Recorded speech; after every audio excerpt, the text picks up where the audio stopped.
Okay, welcome to another episode of Live with Lucky.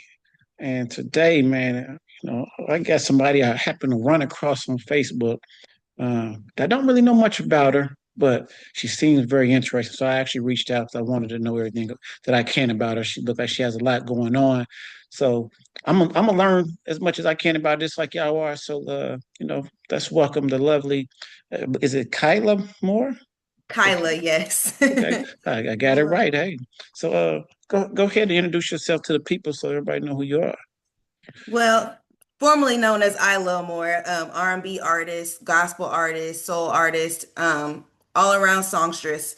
But a lot of people know me. My real name is Kylah C. Moore, so I'm an entrepreneur of More of a Difference. So that's a nonprofit organization where we do basically anything community. So we do ministry, life counsel, soup kitchens, we do youth events, women's empowerment events. We do everything to kind of uplift and build future leaders in our community, which is based out of Indianapolis, Indiana. But I'm here in actually Muncie, Indiana, working with a lot of local businesses, stuff like that, to really just transform people to find their divine purpose, but also just building future leaders, especially with our young people. So I do a lot of everything. So, like you said, you get the music, you get the acting and author and everything like that. So many hats. I'm not trying to put it all out there, but yeah, it's a lot going on. Okay, and like I said, when I ran across your page, like I said, I noticed and I said when I actually interrupted, I said, you seem interesting. So, you had a lot going on. So Yeah. let's take it back a little bit so people can kind of get a little bit about your history. Yeah. You said you're from Indianapolis, so is that where you're born and raised and everything as well? I'm actually born from Muncie, but I was raised in Indianapolis. So Muncie's a little small town, a little up north of Indy. So but I was born and raised, I was born in Muncie, raised in Indianapolis, Indiana, off of 34th and Post Road. So I'm an East Side baby. Oh, But I went to Lawrence North for a year, and then I came back to live with my mom when my grandmother got sick, and then went to Muncie Central. So I kind of read both places a little bit, but Indianapolis is home for real. So. okay. So what was life for you like growing up? Growing up, honestly, a lot of people love to call me spoiled, but I had amazing grandparents. I had an amazing super mom. Unfortunately, I didn't really have my dad in my life. But my grandfather kind of took on that role to kind of teach me what it is to be like a young lady and how a man should treat a woman, that type of thing. So I had a great upbringing when it came to like a military grandfather, a real down south grandmother, and then, kind of in the middle between like my mom. So, um, I really didn't want for anything. Anything I wanted, my papa made sure to give to me, or my grandmother or my mom. They just wanted to make sure that I had a better life than they did. My mom was definitely a super mom, raising two kids. I was the oldest, and then I have another brother on my dad's side. But my baby brother, even now, that's my dog, that's my twin. So, I kind of had to move him in different spaces as well too to kind of raise him a little bit because when you have a single mom, she gets stressed out a little bit. So I try to Mhm. pick up the slack and kind of just be like kind of like a tomboy anyway. So me and my brother would hang out all the time. It's that type of thing. So Okay. yeah, that's So a little bit was about you me. off into any sports or anything like that? Yeah, I played ball, middle school. Let me see, through elementary, through halfway through my middle school year. Then I did volleyball, and then I was a dancer all 4 years of high school. So, anything from hip hop to jazz, ballet, contemporary, miming. I kind of got some little awards here and there, whatever like that. So that's where I kind of get all my artistry and stuff like that from, in music, choir, theater, dance, that type of thing. So, Okay. So all right, you leave school, yeah. take off to life. When did you jump off into, taking the entertainment more seriously? Honestly, my mom's gonna kill me, but I actually got into music in the industry when I went back to Indianapolis I went to college. I went to IUPUI, shout out Jaguars, which is now Mm. IU Indy. But I kind of got pushed into the industry a little bit when I started doing like club appearances and stuff. And I was, mind you, I was only like 18, 19, but I got exposed to a lot of older friends of mine that, had parties and stuff like that and wanted someone to host, and found out that I could sing. So I would do a little like hosting here and there and kind of push some vocals out. But I actually didn't actually start my very, very first project till I want to say 2014. In fact, officially got in the studio. And people was Mhm. like, "Oh, you can sing for real." And I'm like, "Yeah, I don't really tell that because I'm more of a dancer anyway." Mhm. But like I said, I performed in church choirs and that type of thing. But when I really started to find my voice and got in the studio, they're like, "You really should like make this a thing." And I'm like, "Okay, well, I'm good with my hosting. Like I'm good with coming and, getting on the mic and hyping everybody up, but I never really thought about music in that type of sense." Um, so a friend of mine by the name of Nikki Neptune, he kind of pushed me a little bit more and was like, "I need to get you into some shows. Like I got to get you in the studio, get you an EP, got to get you doing some performances." And I'm like, I haven't performed since high school. I'd rather be a background type of thing. He's like, "No, I'm pushing you out." So did my first performance and it kind of went off from there. Okay. So, I know you was doing secretary music and things like that. And and going through your Facebook, I see that you kind of made a change and a switch on things. And that's where the interesting thing comes in because it's like, it seems like you kind of changed your life. So what give us a little history on what's going on with you and then what made you switch over to gospel? So God has a funny way of transforming you in a way when it comes to his purpose for your life. Um, I went through a season of my life where I got the recognition, I got the accolades, I got the awards, I got the attention, that type of thing.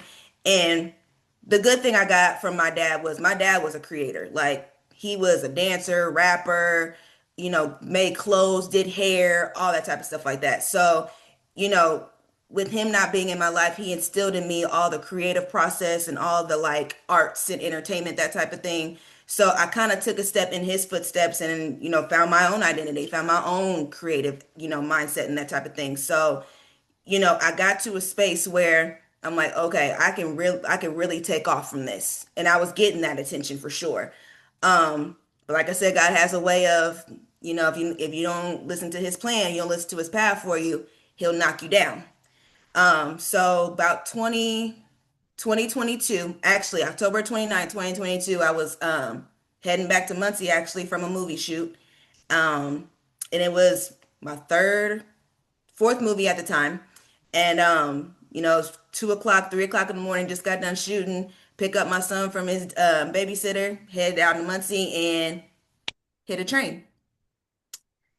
Yeah. So I was in a very, very tragic car accident, to the point where I now have I was still a couple injuries. I had four stitches on both of my eyelids, had a partial patelectomy, and then restructure of my ankle bone. So there's two screws, there's like 10 screws with two bars holding my ankle bone together. And I got like 92% of my kneecap bone, which is held by wires. So during that process, I'm like, okay, I can't dance anymore. I can't walk anymore. I had to learn how to basically do all life skills all over again, on top of still trying to raise, a 7, 8-year-old boy.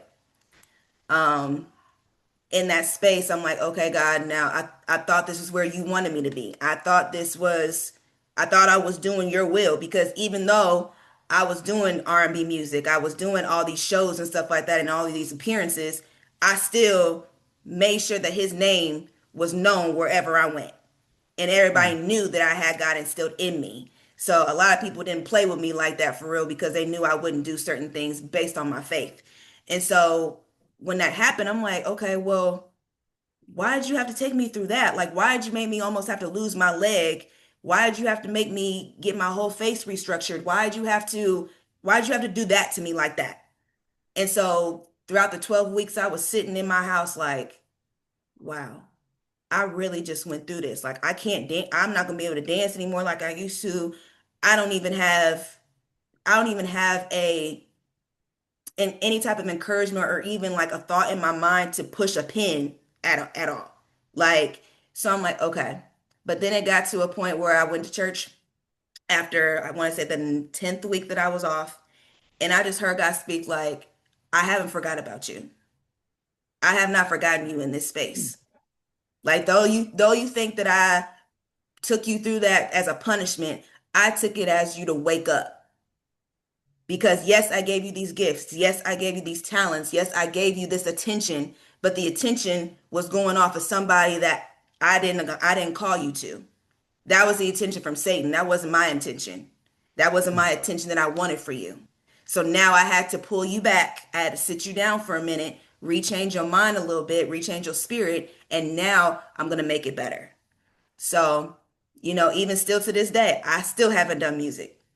I write and stuff now with my poetry, and I've been, like I said, I got a book coming out and that type of thing. And I've really switched my focus into really walking in my purpose because God could have took me out of here right then. He could have been like, forget your leg, you done. I'm taking you out now. But I still had more to do.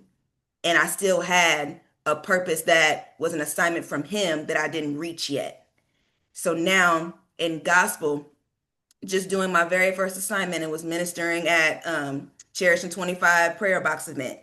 That was the first time I've sang gospel in years. I mean, like 10 plus years. Like I said, church choirs and stuff, but actually using my voice in a matter of God's purpose and God's presence, it was a different thing for me because I'm like, okay, now I truly feel like this is something that he's called me to. And now messing around with my vocals and really getting back into it is like, okay, light bulb, this makes sense. So now focusing on gospel where everybody's like, hey, can you come sing here? Can you come sing here? Like, you really blessed me with your voice. Like, I want to put you on my gospel album. Like, it's getting me into a space where I'm like, okay, Lord, if this is where you want me to go, I'll do it. But if this is not something that you have for me, I need you to let me know and guide me along my path. So, Okay. That's a lot, yeah. so doing that, you said 12 weeks. So during those 12 weeks, did you find yourself in any type of depression or anything like that? Or Oh, absolutely. I mean, PTSD was like on a skyrocket. Because I mean, when you go through a traumatic accident like that, I mean, even just for me, I can only speak for me, but going through an accident like that, it puts you in a space of, okay, why am I here? Okay, I can't do the things I used to do, so what am I living for? I mean, it opens doors to PTSD, anxiety, depression, suicidal thoughts. I mean, and with me being a psychology major, I deal with, anxiety, depression, schizophrenia, all these type of mental illnesses. And now it's like I have to go back and think of all my patients that I've ever dealt with, or anybody that I've ever given advice to, or, counseled in that thing. Now I'm sitting in this space going through this, and I'm like, I just want to end it all. Like, I'm wiping my hands of it. If I can't dance no more, if I can't sing anymore, if I can't perform anymore, what am I here for? Because God, I know you've given me this gift. What do I do? I'm sitting on a couch, can't walk, can't even take care of myself. What is this? What is this life for? What does this all mean? So, and I've had my multiple shares of dealing with anxiety and depression, not just this accident. I mean, even, as a young kid being bullied and her dad not being in her life, wondering why he doesn't love her, wondering why he's not around, that type of thing. You know, Dealing with that comes all too natural. But when I got in God and I understood like it wasn't my fault, and I understood like he has a greater calling than my circumstance over me, you kind of get in those spaces and you try to find your exit. So, okay, well, we're glad you found your exit because that's, yeah. you know, and the crazy part, you look so young. I was thinking you might have been in your 20s. You talking about you have a 7, 8 year old and all of that. Like Yeah, I I'm just thinking turned like, 30. yeah, I'm thinking like 19, 20. So Oh, well, thank you, but no. yeah. So yeah, so that's one thing. Yeah, you still looking good. So hey, you don't look Thank you. like what you've been through. Hey, listen, that's a word right there in itself, for sure. Okay. So now you didn't move off into the gospel space. Have you actually started working on any gospel music of your own yet, or? So I actually already have when I started my R&B EP, I already had three gospel tracks out, but I never put them out because that wasn't my main focus. Mhm. But now that I'm under new management, they're like, okay, Isla, we want to get you your gospel album. Like, it's time. You already got your book. You already did your couple assignments. Like, we need to get you an album. I'm like, okay, well, I really don't want to rush this, guys. Like, this has to be in God's time. And they're like, we're getting phone calls and emails. Like, we need to do something. So It's in the works. It's in the Okay. works, God willing. But I have to really take my time and really kind of have that writing process with God to um touch within tune of what he wants me to say, what my story sounds like, what he wants it to be pushed out as and portrayed in his way. So, Okay, that's definitely understandable. Understandable. yeah. So, so are you? And I also seen that you're doing Panama dancing and stuff like that. Yes. So you are back to dancing and things like that. I am somewhat. I'm doing more like workshops and a lot of trainings and that type of thing. I've got some calls to do like choreography and that type of thing, but mostly, just taking baby steps as much as I can because I even though I'm strong, I'm not as strong as I want to be and not at the peak of, because I used to be an athlete and I'm still an athlete, Mhm. so it's like I don't want to push myself to the limit to where I mess up anything, but I still want to see exactly how far I can push myself. So we're dibbling dabbling into some different type of stuff for sure. Okay, all righty. So now you said you were off into some other things in reference to community involvement. Kind of elaborate a little bit more on some of the things that you're doing that way.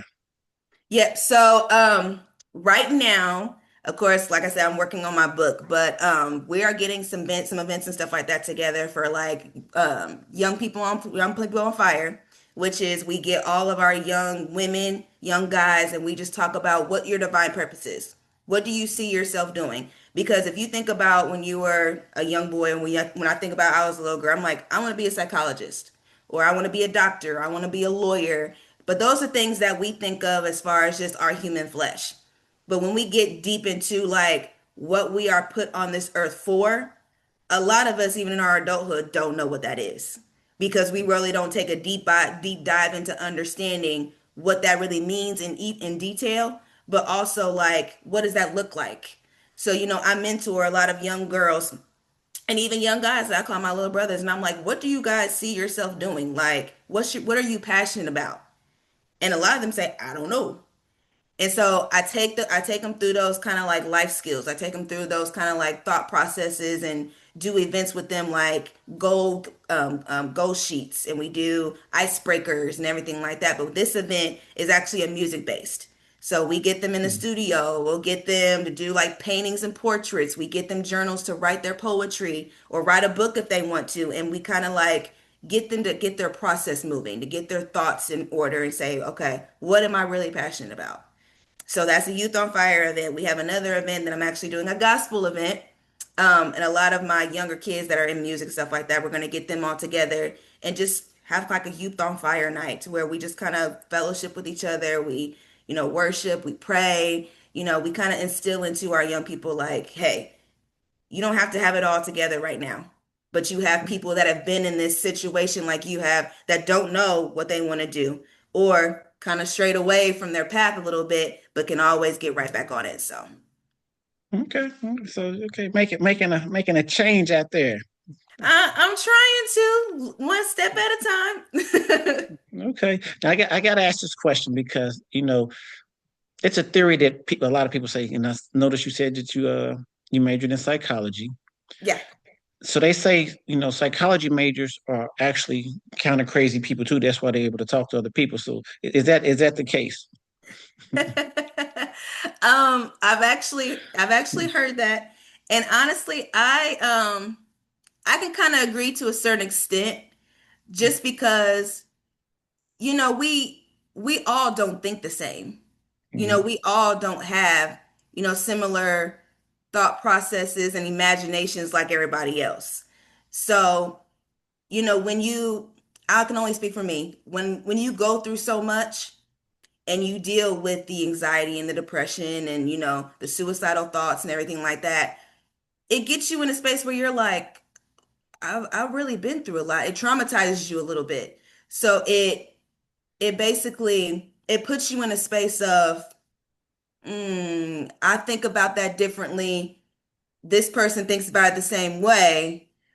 Does that sound crazy, or am I crazy? And then you have to have those conversations where you're vulnerable and like, hey, that sounds a little crazy. And I'm like, but I didn't think it sounded crazy when I said it. And they're like, no, that I thought the same thing. That's kind of wild. And so you have to kind of be you have to joke a little bit about it because when I might say something and then you say something, it's like, wait a minute, that's how you thought about that.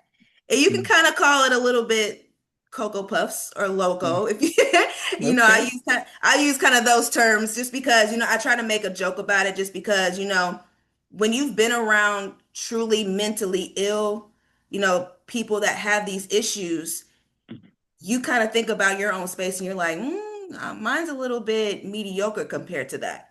Hmm.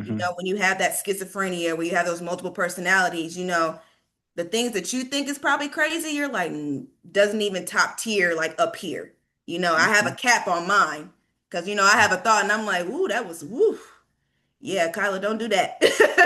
But then I have like, other patients like my I had a patient when I was working in the hospital and she told me some crazy stuff and I'm like, whoa.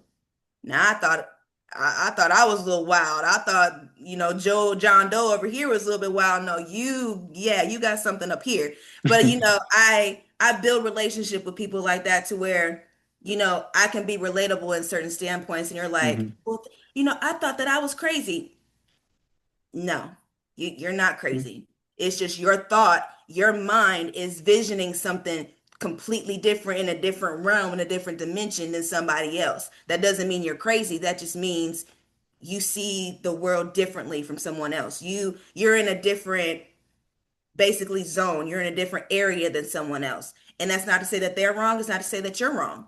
You got to somewhere meet in the middle, and sometimes you can't. So I mean, it just depends. It really just depends on how you look at it. Okay. All right. Now, I also noticed something that you haven't even touched on, that you were Uh-oh. recently in a movie. Can you break that down for us? I was and yes, that movie actually is the first one that came out that I was in. I'm in three other movies that haven't actually came out yet. But yes, Keys to the Streets just officially came out on August 7th. Premiere was absolutely amazing. I actually got the movie role playing myself, which is Isla Moore, which is my artist name. And I got the opportunity from a really good friend of mine, Courtney Brown, and he hit me up. He was like, Isla, you're a dope artist. You're a dope musician. Like, you do all these movies, you do all these performances. Like, I really want to put you in my movie. And I'm like, now, Courtney, what's this movie? You gotta give me some insight. You gotta tell me what am I doing? He's like, no, you can be playing yourself. And I'm like, oh, okay. I said, well, I need a little bit more though. Like I'm playing myself. What am I doing? Am I singing and am I performing? And so he gave me the blueprint and gave me kind of a little bit about my role. And because this is just part one of the movie. The part two is coming out next year, so stay tuned. But when I got the role, I was like, okay, all right. I can do this. This is cool. And he's allowing me to be myself and be in my artistry. So, seeing the premiere and all my castmates, which, indie entertainment industry is we're small, but we're big. So, all my castmates I'm friends with, I'm cool with. My executive producer, Christina Battles, I'm real close with her and all of my, cast and crew and that type of thing. So it was more so like a family project because Courtney was also bringing other artists, authors, actors, business owners, that type of thing to really put Indianapolis on the map. And Mhm. so, a lot of people that were, in part one, are going to be in part two, but some people are not going to come back for part two. There's going to be new people in part two. So, he's really trying to give an opportunity to everybody, for everybody to really showcase who they are in the industry, but also still create a storyline behind the city of Indianapolis. So, I was forever grateful because I told him, I'm like, hey, I don't know if I can really do this because, I got a certain image. Like, well, you got to tell me exactly what you want me to do. He was like, no, I want you to be you. I want this character to be based around you. And then, we're going to build off of that. So it was definitely a very, very amazing experience. I'm excited for part two. We've already started shooting some stuff for part two. So that's a little sneak peek into that. So, but Okay. yeah, there's other projects besides that too. But I'm definitely proud of me, proud of my castmates, stuff like that, especially how it all came together. So. Okay. For the people that's going to see this, where can they go to actually find the movie? So right now we just had it at the Living Room Theater. That was for the seventh premiere, and then Right now, from what I'm hearing, and I don't quote me on this, but from what I'm hearing, it's going to be put on Tubi. So should be out on Tubi very, very soon. I think you can also watch it on YouTube. I think on our Facebook page, which is Keys to the Streets on Facebook. And then you can always reach out to Courtney Brown as well, where he actually have it on his website for all his books, because the movie is based on his books too. So I think he actually put the clip on his actual website. So you can definitely reach out to Courtney Brown on Facebook, get all his information, make sure you follow everything on YouTube, and you can have a link of you should have a link there too. Okay, cool, cool. We definitely gonna have to go check that out. Yeah, you should definitely see check what's that out. going It's on. definitely a must see for sure. Okay, so that's I don't want to keep you long. I usually got a little thing that I do. You know what I mean? Just Okay. to try to break the ice. So you from Naptown. We're gonna check your Naptown skills. Ooh, okay. You know, um, give us. I'm gonna do it. Give, give us five of your favorite Pacer players. Ooh, ooh, wee. Ooh, ooh, my city gonna be bad. Cause I mean, I really only know one.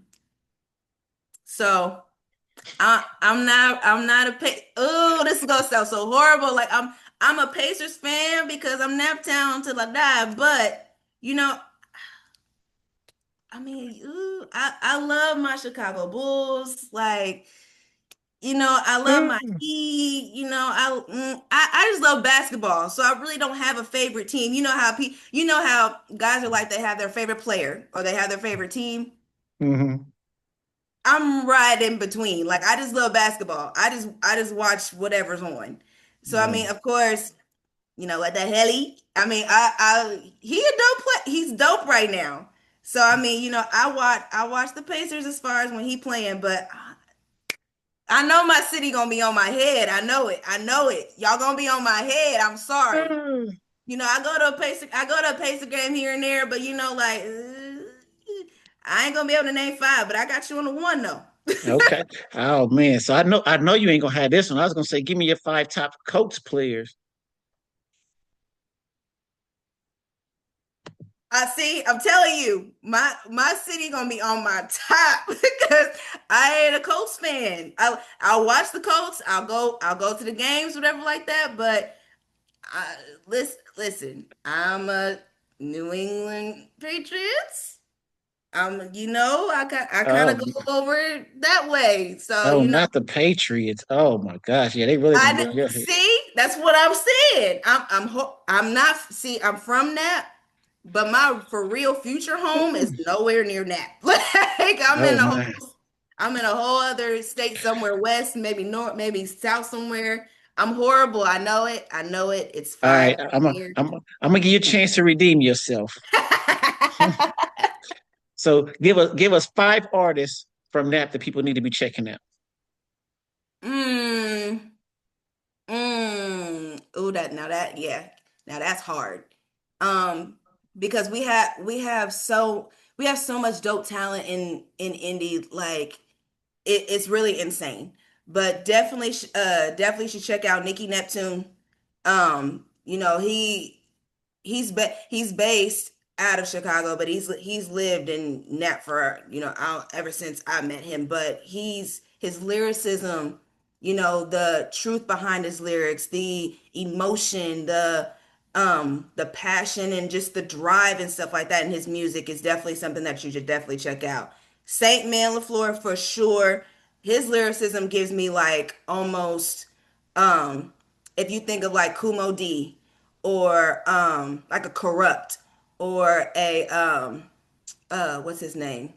Like Bone Thugs and Harmony. He gives that real like nice um nice subtle lyricism and flow for real. Let me think. What's her name? R&B artist, Cambria, for sure. I call her Cammy, but Cambria is real dope on vocals. I mean, vocal range is crazy. Definitely check her out. Keyston, I love. That's my brother. Shout out Keyston. Um, Crazy Maxwell, Duran Bernard, like vocals. I mean, high tenor. I don't think anyone's really matching him on vocals right now as far as like R&B is concerned. We all have our R&B group, which is me, Kimbria, Trey Sean is another one, Nathan Jones is another one, Jamal White is also another one. So I gave you six, but those definitely top six for me, top five for sure. Reach out. I mean, go follow all of their music, guys. I mean, if you really want some like good R&B music, there's three. You got two like rap, hip hop. You got two. But everywhere, like throughout the whole city. Oh, McKenna as well. She's so dope, so dope. I mean, when I first heard this girl, like she did a high note, and I was just like, I'm about to, how Jennifer Hudson, she throw her shoe at people. I almost threw my whole jacket at her. Like, where did you come from, lady? Where did you get these vocals from? I don't know. But any of them, like, they had their artistry, their music, their passion, their storylines and stuff like that. It's just really when you think of like good R&B, like 70s, 80s, 90s music, they're definitely, I mean, of course me too, but they're really bringing back the flow of like really tapping into what real music and artistry is for sure. Okay. All right. Now, Naptown is definitely known for its DJs. Give me five of your favorite DJs. Mm, mm.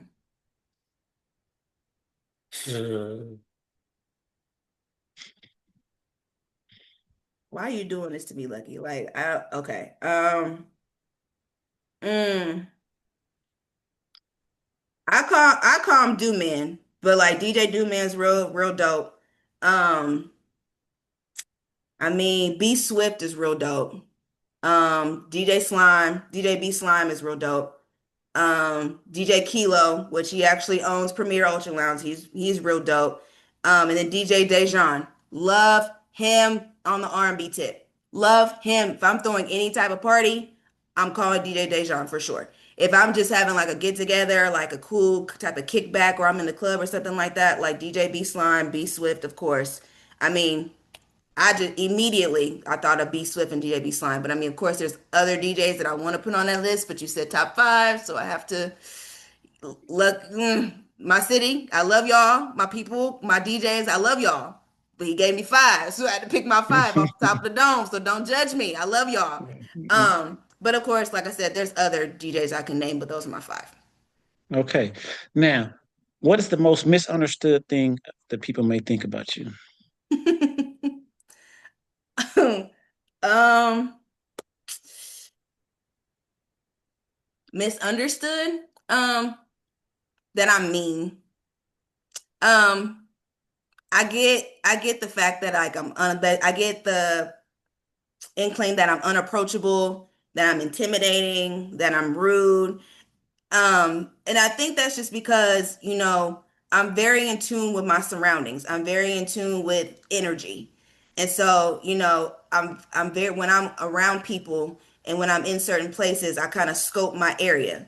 So I kind of give off a look like I'm very, very serious, but it's like I want to be aware of what energies I align myself with and who I, keep around me because you have the wrong people around you, it can either shift your energy or kind of put you in a space where you don't need to be in. So I'm very, very sweet. I'm very, very bubbly, very, very personable. If anybody who gets to know me for real, they're like, oh yeah, that's Isla, like she's real, real dope. Like, but then there's some people who are like, first time I met her, she's kind of intimidating, she was kind of rude. I'm like, and if I was probably rude, it's because you probably said something that kind of threw me off, or I was like, wait, what? Or like your energy was off. So, I pride myself on being very straightforward, very to the point, very like cutthroat when it comes to advice, when it comes to purpose and, who I allow in my space. But, I want everybody to feel I'm always welcoming. I'll always give you the real. I always tell I'm never going to sugarcoat anything or tell you what you want to hear. And maybe sometimes that comes off as I don't take no mess, which I don't, but I always come with love. I always come with Okay. genuineness and hey, I want to see you win. I support everybody if they support me. And sometimes even if I don't get that support back, I still give that because I want my blessings to come back to me. So Okay. All right. Well, cool. Well, I definitely appreciate you taking the time to jump on with me. I yes. know you're a busy lady, so I'm not gonna hold you up anymore. We definitely gonna Um, check out the movie and and keep abreast on everything else you got going on and be looking for that gospel album, you know what I mean? So stay tuned. You can follow me on all social anybody can follow me on all social media at officially _Isla. I'll be having updates and everything like that. So you guys can stay tuned. Also, you can get my book in October on my birthday, which is coming soon. So, we got a lot of stuff going on. So I thank you guys. I thank you so much for this opportunity and just talking with me. no doubt.